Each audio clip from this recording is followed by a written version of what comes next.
Samedi 11 novembre à 11 heures, élus, forces vives, associations patriotiques, élèves, pompiers, harmonie municipale et porte-drapeau s'étaient réunis devant le monument aux morts pour célébrer le 99e anniversaire de l'armistice de la Première Guerre mondiale.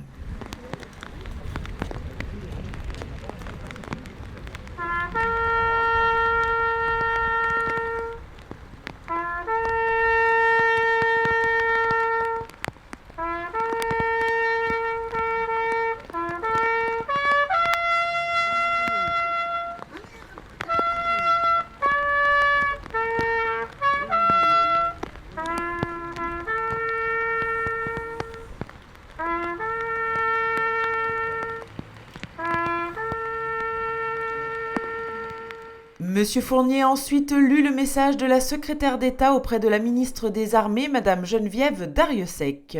99 années ont passé depuis cette fin de matinée où ce 11 novembre 1918, à 11 heures, sur le front, les clairons ont surgi pour sonner le cessez-le-feu. Un conflit de 4 ans et demi s'achevait alors. Si l'avant et l'arrière communient dans la fierté, c'est aussi le temps du deuil qui commence face aux pertes considérables tant civiles que militaires. La Grande Guerre a profondément bouleversé les nations européennes. Les équilibres mondiaux ont été durablement modifiés. Cette année, nous célébrons plus particulièrement le centenaire de 1917. Après 3 ans de conflit, c'est l'année de la fatigue des peuples, mais aussi le tournant de la guerre. Sur le temps long, elle s'avère déterminante pour le XXe siècle. Ses conséquences se font encore sentir aujourd'hui.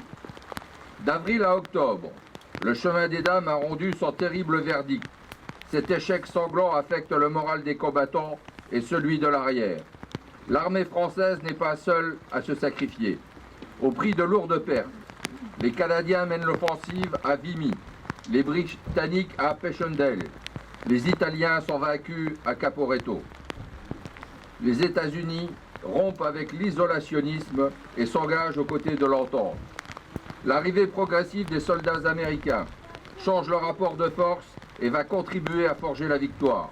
La mondialisation du conflit s'est intensifiée. Victor Villa, secrétaire adjoint de l'Union nationale des combattants, a ensuite pris la parole pour lire un texte de l'UNC. Novembre 1917. Au 40e mois de la guerre, le mot d'ordre est « tenir ». Tenir sous les théâtres d'opération, celui de la France, celui des Balkans et celui d'Asie. Tenir sur mer où la guerre sous-marine fait des ravages dans les flottes commerciales. Tenir dans les tranchées sous la pluie, la neige et le gel. Tenir à l'arrière en supportant les restrictions de toute nature. Tenir en attendant l'arrivée des divisions américaines et la livraison des chars Renault. Tous, ils ont tenu, car ils savaient que, selon le mot de Clémenceau, la victoire appartient à celui qui tient le dernier quart d'heure. Et parce qu'ils ont tenu, ils ont connu la victoire du 11 novembre 1918. Ce sont les élèves de CM1-CM2 de la Ville-Basse qui ont clôturé cette cérémonie en interprétant a cappella la Marseillaise. Au vent de la patrie, le jour de gloire est arrivé. Contre nous de la tyrannie, l'étendard sanglant élevé, l'étendard sanglant élevé.